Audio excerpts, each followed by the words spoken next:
What is up, YouTube? HPJ here, and I'm coming at you guys with Floowandereeze deck profile updates.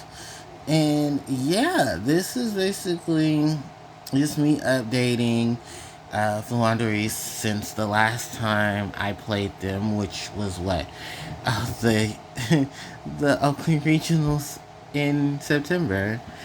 And funny because it's almost the end of October. Yeah, how time flies. Well, I wanted to give you guys at least one more go around with Flu. Just, just to get things out of the way and just move on to some other decks and hopefully have some fun with those. So, without further ado, let's go ahead and get into it. So, starting off with the main deck, I'm running triple copies of Floowandereeze in Rabina. That's followed by 3 copies of Eaglin. Then 2 Stree, 2 Toucan, and 2 Impin. Then 1 Mega Monarch Risa, 1 Miss Valley Apex Avian, 3 copies of DD Crow, and of course everybody's least favorite, 3 copies of D Shifter. Alright, that's it for the monsters. Alright, now we're going to go into the traps. We have triple copies of No, we're going into spells. I say traps. We're going into spells. We have triple copies of Floowandereeze in the Magnificent Map with 3 copies of Floowandereeze in the Advent of Adventure. 1 copy of Floowandereeze in the Unexplored Winds. With triple copies of Pot of Duality, 2 copies of Pot of Extravagance, 1 copy of Pot of Prosperity, 1 Terraforming, and the 1 Swallows Calray. So that's it for all of the spell cards. And now I'm going to go ahead and move into the traps. Very small amount of traps. We have 2 copies. I'm sorry, not we, but I have 2 copies of Evenly Matched. That's followed by 2 copies of Harpie's Featherstorm and 1 copy of Floowandereeze in the Dreaming Town. So that's it for all of the trap cards. And that's the deck overall, a total of 40. For the extra, we have 3 copies of Harpie Conductor with 1 copy of Area, the Water Charmer Gentle, 1 copy of Winnie, the Water Charmer the Wind Charmer Verton, 1 copy of Access Code Talker, 2 copies of Lureless Ragtail Starling, 2 copies of Lureless Assembly Blue Robin, 2 copies of Assembly Nightingale, 1 Slacker Magician, 1 Down Earth Magician, and 1 1 Divine Arsenal, AA Zeus Sky Thunder. So, yeah, that's pretty much it for the extra deck. That is a total of 15 with the total of 40 in the extra. So let's just go ahead and talk about all of this together. So, if it isn't already something to be noted about, the extra deck does not matter because you're running cards like Pot of Extravagance, you're running cards like Pot of Extravagance, you're running Pot of Prosperity. So, your main whole lineup of things is just to basically use, all these cards to assist you with drawing into cards, excavating to get cards. Your extra deck is not compliant. If you're going into your extra deck, oh boy, you have many problems. You should not be going to your extra deck if you're playing Floowandereeze because their extra deck is basically there just as another resource to manipulate things to your benefit. So that's why you see a lot of these. I was, and I swear I had this idea. I was going to run triple of Harpie Conductor, triple copies of Harpie, Cyber / Harpie Lady, triple copies of Harpie's, what is that? Harpie's Pet Dragon, Fearsome Fire, and just a whole lineup of things just to have, copies of this, and this just to play around with. But it's perfectly fine. Like I said, you're just using this extra deck as Field Fire. That's why a lot of these cards are here. You should never, ever have to go into your extra deck, which is one of the biggest rules Floowandereeze players have always said. myself included. There should be no reason you should go into your extra deck. Your extra deck should just be fuel for whatever pot cards you're running.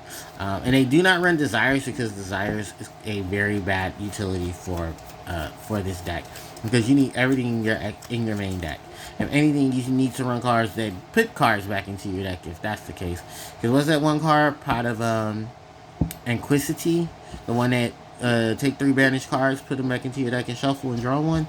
That I kind of can understand, but no Pot of Desires. I think all the pots that we need are right here in the deck itself. You don't even need Pot of Avarice either, because no, you're not.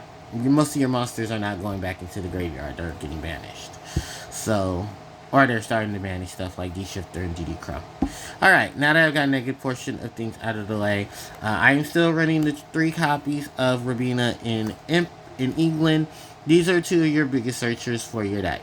Rabina is searching for all your level 4 or lower, while England is searching for your level 7 or higher. It's also funny though, because there's no monsters that are level 5 or 6 in this that you can search for with these, but I guess that's alright.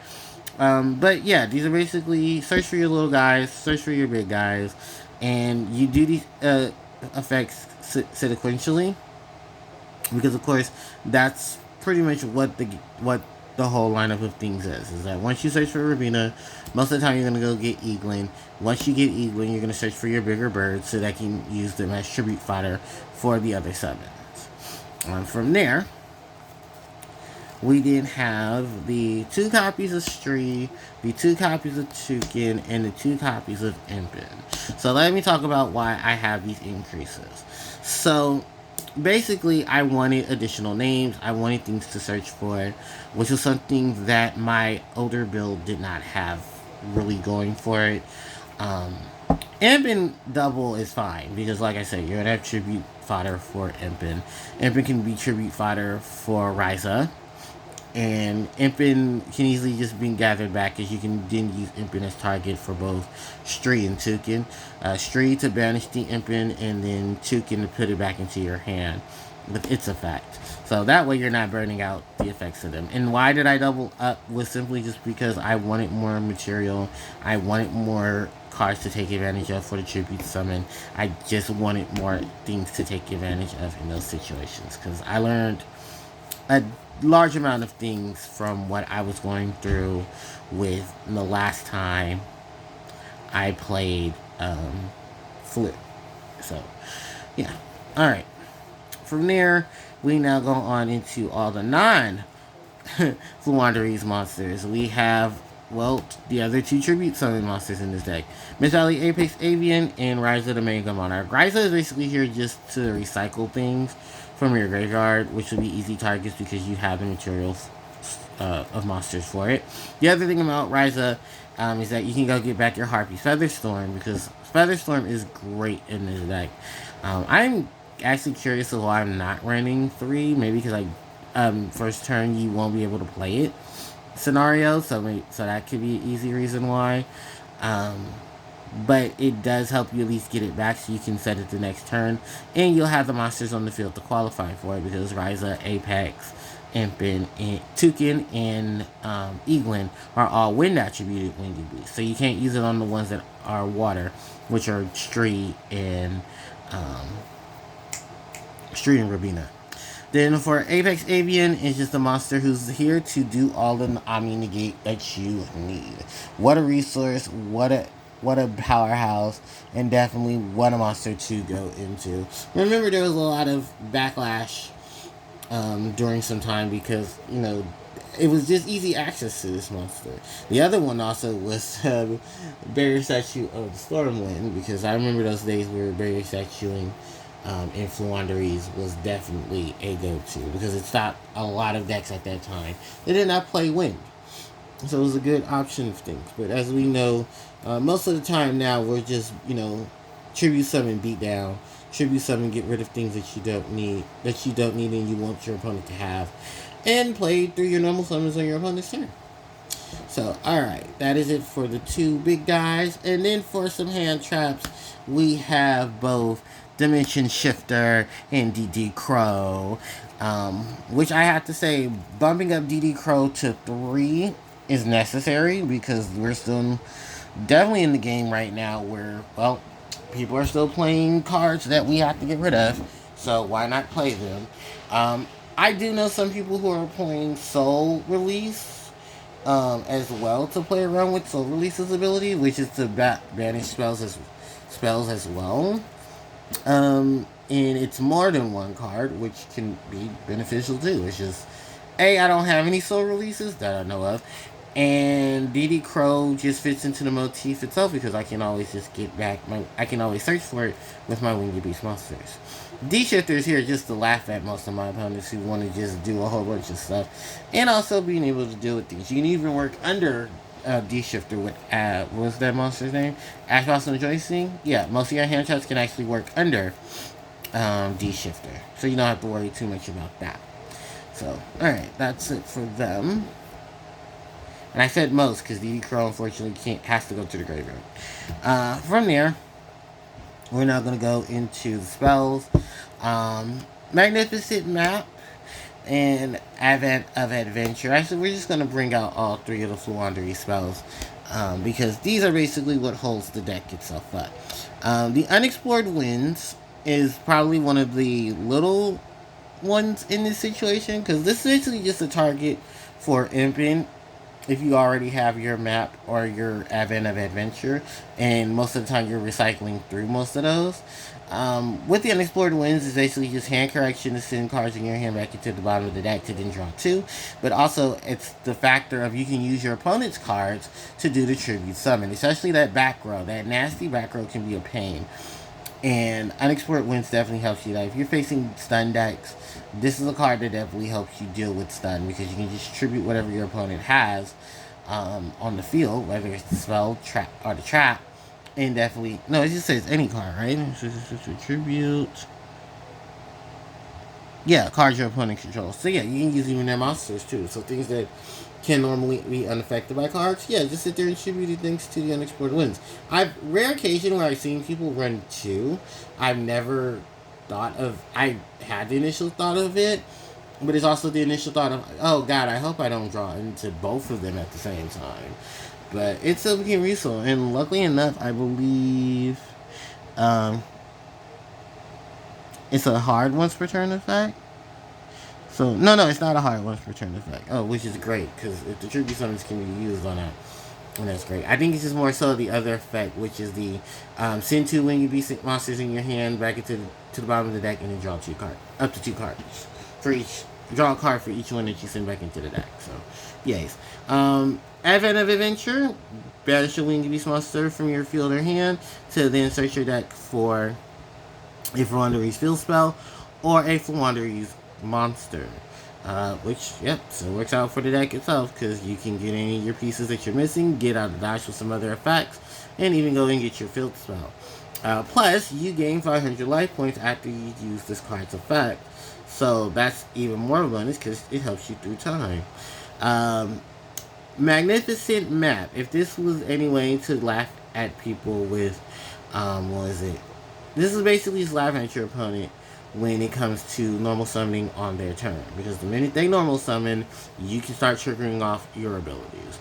So you can easily chain block some things as well to keep your cards from being negated or keeping your cards out of, harm's way. Another right side to this is the ability to banish and then to reveal, then banish, to go search for a flu. Banish it and then be able to normal summon as well, which is great. Because excuse me, it just cuts a lot of things in half, or it makes it easier for other targets. Just say you don't have Robina in them.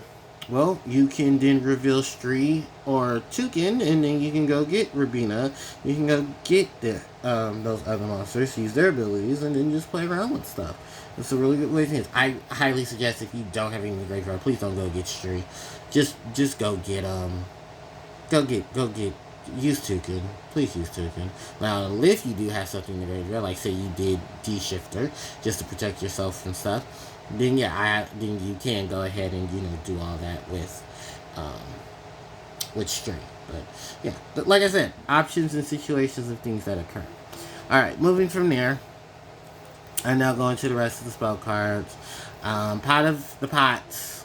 We're going to talk about the pots. Pot of Duality, Pot of Extravagance, and Pot of Prosperity. Actually, let me make sure these guys are all lined up. So, with the recent limit of Pot of Prosperity, which really did hurt this deck as much as it doesn't look like it really did, Pot of Prosperity tends to be a lot more easier to manipulate than Pot of Extravagance, because you basically can't draw. With Extravagance, you're drawing, but then after you use it, you can't use its draw effect. And because Pot of Prosperity says you won't be able to do anything that says draw, and damage is cut in half, it's kind of an oxymoron to itself. I was really considering just dropping the Pot of Prosperity and just running 3 Pot of Extravagance, just so that it wasn't much of a hassle. Because when I even did use Pot of Prosperity, it was very rare. I didn't see it as much. And Duality and Extravagance were basically just doing the job a little more refined. That's literally it. Other than that, I mean, the pot cards are here. They're just really just to help you thin out your deck, get into your core pieces, and prepare for things when need be. So, that's the 3 of them.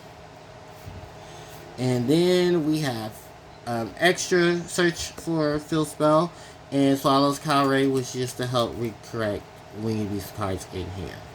So, alright, that's it for them. And the last but not least is just the trap cards. Evenly can be very evened out if you're just, fluctuating about the extra deck. Not the extra deck, I'm sorry. If you're just really trying to wipe out what your opponent controls more than you do, and then try to just even out things, which is, well, the case in point of the name. I don't mind evenly, but it was just one of those instances where I had so many of these, but so many of these, it was just like, I never really had a chance to actually use it, so jumping the number was perfectly fine. Harpie's Featherstorm, and this is a card that I am considering running 3 of, because with Featherstorm, it was just massive negate to your opponent's monster effects, that also helped benefit you in the long run, because you didn't have to worry about too many things at that point. Your only downside to Featherstorm is that, yes, because you don't run a Harpie in the deck, you can't activate it from your hand automatically, which sucks. But it's still a very useful card to use around with, especially with this deck that has tons of wind when you beast monsters. Then last but not least is Floowandereeze and the Dreaming Town. And this still really good card, gets you into your normal summons. And then you banish this card to make all your opponent's monsters in control go face down defense position. So if you're, it'll just get things out of problem situations as well. Yeah. Well, that's pretty much it, because I really don't have much else to really say. I don't want this video to go on any longer than it has to. But, I thank you guys for coming and watching the video, which I'm sure many of you did. If you guys do enjoy the content, especially those who are new to the channel, please give the channel a subscribe and like the videos. And please check out the content. It really does help out in the long run. In addition to that, thank you guys so much for watching, of course. Don't forget to like, comment, share, and subscribe to the channel, because that helps me out tremendously. Hit the notification bell to be informed when I upload more content to my channel. My socials are in the description box below, and I am changing up a couple of things to make sure that you guys have all the up-to-date social media links as well. And with that said and done, thank you guys so much for watching, and just, keep a lookout for the next couple of videos. With that said, HPJ signing out. Take care.